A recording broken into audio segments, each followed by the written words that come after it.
Hi, welcome back to another Heather Mac Reacts. Today, we're getting spooky. I'm a little bit of vampy. I'm a little bit, no, we're not going there. I actually have more decorations up here, but they're not in the frame, so I'm gonna have to find a way to reposition them. But anyway, y'all, it is October. It is spooky season. Today we're doing scary stories. I hope you're ready. Thankfully, my husband is home from work today, so I won't be too scared tonight on my own. If you like videos like this, make sure you subscribe because I post 5 times a week, every single week. And if you guys are ready for the spook, I'm ready for the spook. Let's get right into the first story. Oh, and I would just like you all to know that at the end of this video, I will begin giving you one of my spooky stories, so make sure you stay till the end. Okay, this one says, when I was 12 or 13, I had my own bathroom connected to my room. This day, I was expecting my young cousin, who is only about 4 or 5, and I was getting everything ready. For some context, this cousin likes to hide and try to scare people. Sounds like our entire house. But wasn't very good at it, as she could always be heard snickering. When I was just finishing up getting everything ready for my cousin's visit, putting away things that I didn't want broken, getting out some of my old toys that I kept for these situations, etc., I heard what sounded like a little girl snickering coming from the hallway that led to my room. This hallway wasn't visible from my bathroom where I was washing my hands. Assuming that this was my cousin trying to scare me as she usually did, I crept along the adjacent wall to the hallway so that she wouldn't see me and I could gently scare her. When I jumped out to do so, I froze. Standing in front of me, giggling behind her hand, was the apparition of a little girl. She looked just like a normal child, but was just transparent enough for it to be noticeable. She had bright red hair that lay in ringlets over her shoulders and was wearing a green velvet dress with lacy socks and black patent leather shoes. After a quick whisper of, "Catch me if you can." Hell no, to the no, hell to the no. Bitch, I ain't chasing you anywhere. You're going that way, I'm gonna go this way. She ran off down the hall and vanished. I never saw her again, but I sometimes still see that face and hear that voice when I close my eyes. Hell no, to the no, hell to the no. Absolutely not. Not only would I leave the house, I'd leave the state. I really can't say much because I dealt with some shit when I was younger too, which we will get to one of these days. I don't think I'm going over a household story today. But anyway, that was fucking terrifying. No thank you and good day. Let me know where you live so I know to never come there. No offense, you might be lovely. We can have coffee somewhere where that little girl ain't. I would like to know if that spooked y'all. Should we do a spooky scale, 1 to 5? I would say this was a 4. Not so like dangerous per se, but like you heard, you seen. No. No. That gets a 4 on the spooky scale for me. I would like to know what you all think about that one in the comments, and let's get on to the next story. This says, this isn't my own personal story, but it is one from my childhood in a book I read all the time that I absolutely love for a few reasons. And I'm sure some of your other fans will recognize it, but I wanted to share it because it's fun.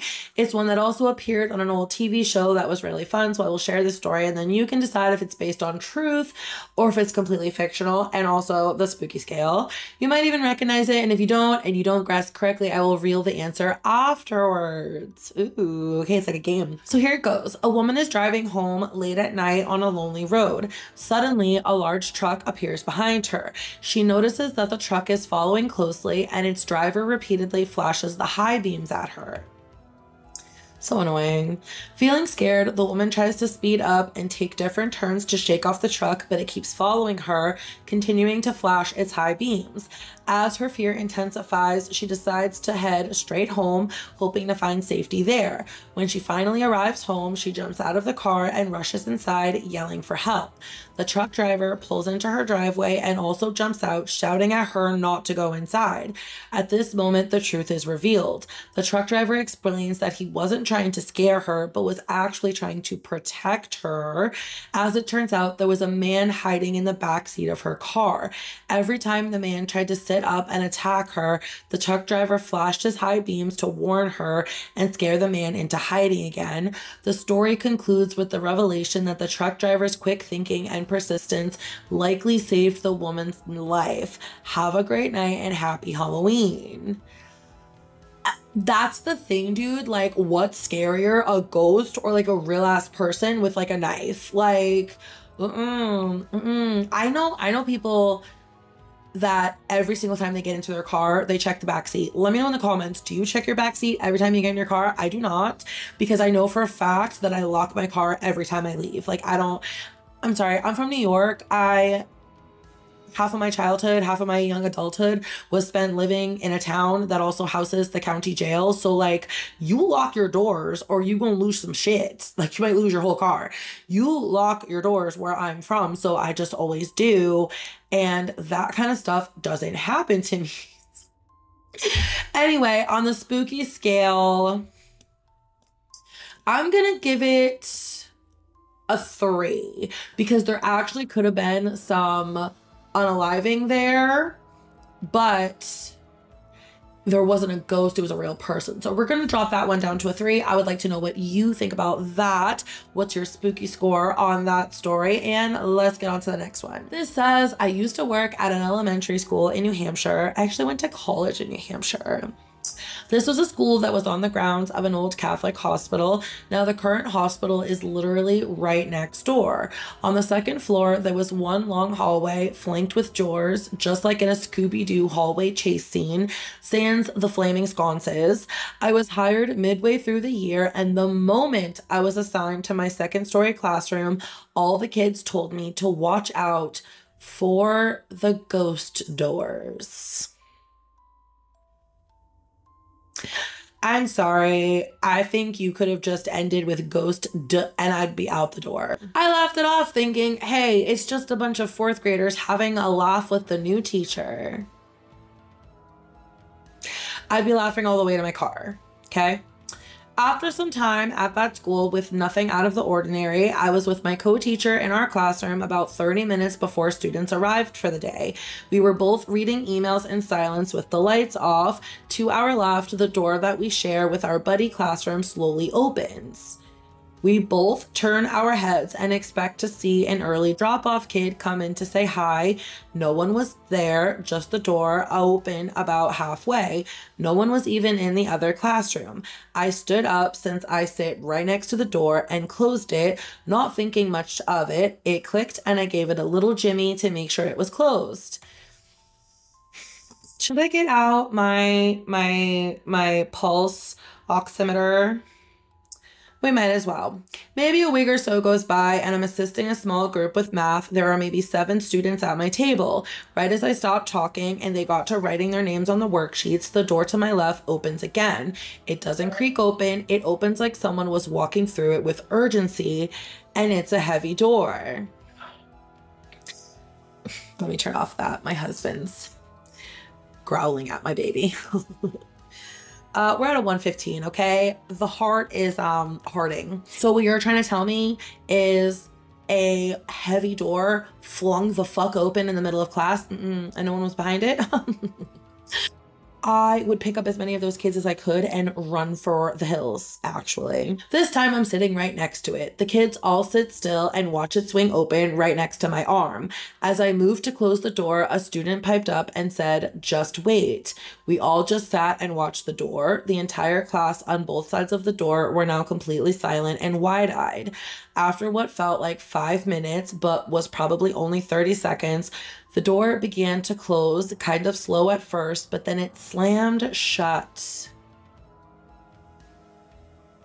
Y'all know when you slam a door shut, it's faster when you first slam it and slower when it gets to the slamming. So it doesn't really make cosmic sense for the door to close slowly at first and then slam at the end, unless someone is doing that. 129, y'all. It was almost like the wind took it, except it was January in New Hampshire and no windows or doors were open in the building. A few kids yelped when the doors slammed, and the rest of the kids all started to nervously laugh and exclaim about ghosts and monsters. This ended up happening a few times before we let out in June.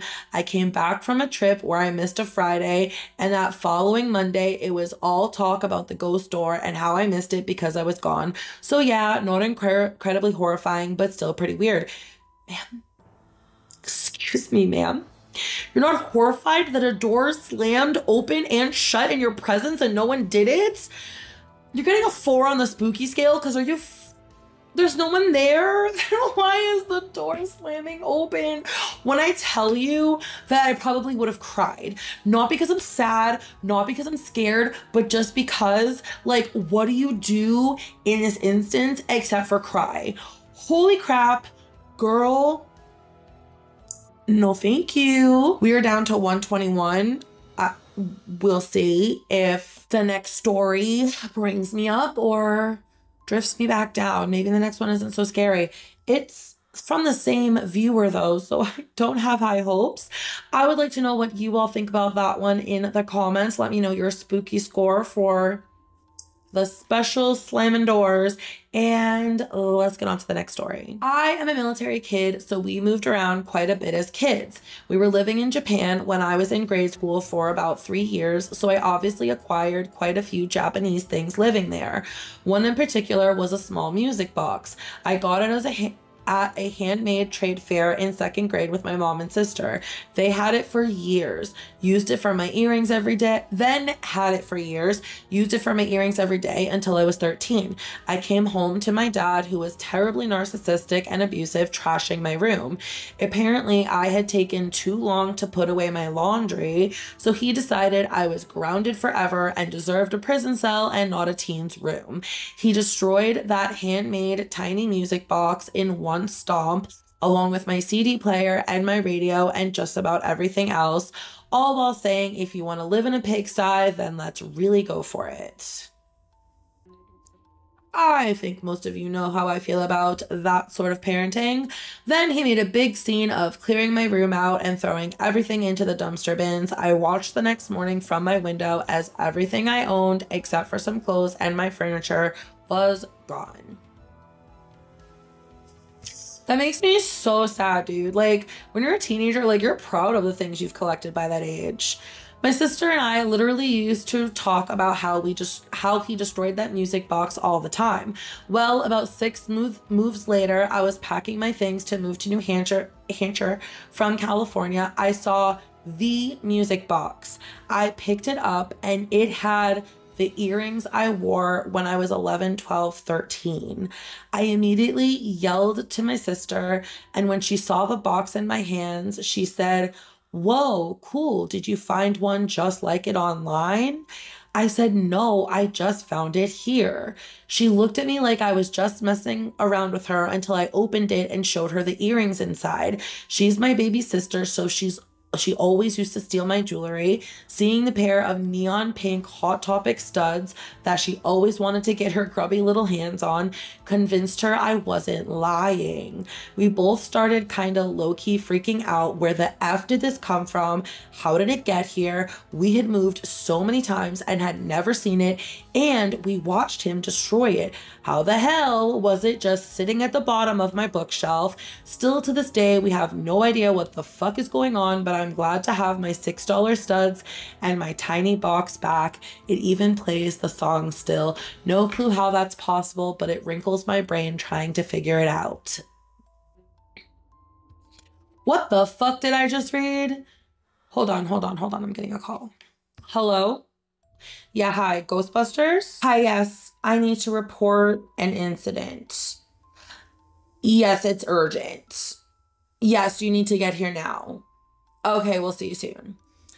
Are you kidding me that the ghost box wound up back in your house? No. I'm not sure I'd keep that. Although, I will say, It's really all about the vibes and the energy. And like, if you refinding this box gave you good energy, then I guess it's a good thing that it's back in your life. For me, over here, sitting right here, hearing this crazy, crazy shit, it's giving me, what the fuck? And no, I don't think so. So that's only me. And my spookyometer is like, I will say no one got hurt. No one saw anything. No one heard anything. So I'm going to give this like a 3, but like, damn, yo, that is freaking weird. I'm glad you got your box back, and I hope it's not haunted by a demon now. Anyway, I would like to know what you all think about that story on the spooky spectrum. And let's go ahead and get into my spooky story. Okay, y'all, I am from Long Island, New York, and there is a ghost story about a place called, it's called two different things because it's like two different places, but like very close together. So first it's Sweet Hollow Road, and that's how you get into this neighborhood. And then this neighborhood is called Mount Misery. As if that's not scary enough. I have a couple stories from Mount Misery that I've heard elsewhere about like cults in the woods and stuff. And I can tell you like the lore, but today I'm going to tell you what happened to me. So it goes like this. Sweet Hollow Road is a road that heads into this neighborhood, and there's a cemetery on this road, and there's also an overpass on this road. And legend has it that 2 young boys, teenagers, whatever it was, hung themselves on this overpass for whatever reason. Now they say if you park beneath the overpass, you will come out with fingerprints all over your car. I had an old car that had a shitty paint job, so you ain't seeing no fingerprints on my old matte ass car, okay? However, the other tale is that if you park beneath this overpass and you put your car in neutral, that the ghosts of these boys will push your car out from underneath the overpass. Okay, so heading into Mount Misery, I'm on Sweet Hollow Road with my friends. I stop my 1989 Chevy Cavalier underneath this overpass. It's very deserted. It's safe. And I put my car in neutral, and we wait. And we wait, and we wait, and we wait. And slowly, the car starts creeping forward. And me and all my friends are like, oh my God, it's happening. Oh my God, it's happening. We're going like a mile an hour, okay? But like the more we go, the faster we get, until finally I just slam on the brake and rip the car into drive and drive away. Okay, now I know what you skeptics are saying. Heather, you were probably parked on a hill and rolling downhill, right? You would be wrong, my skeptical friends, because on the way out of Mount Misery, I stopped on Sweet Hollow Road once again underneath that overpass, pointing the opposite way, and I put my car into neutral, and I waited. I was fully stopped, and I waited, and I waited, and I waited, and slowly the car started to roll the opposite way out of Mount Misery, down Sweet Hollow Road to civilization. And once again, I slammed my foot on the brake, yanked it into drive, and sped the hell out of there.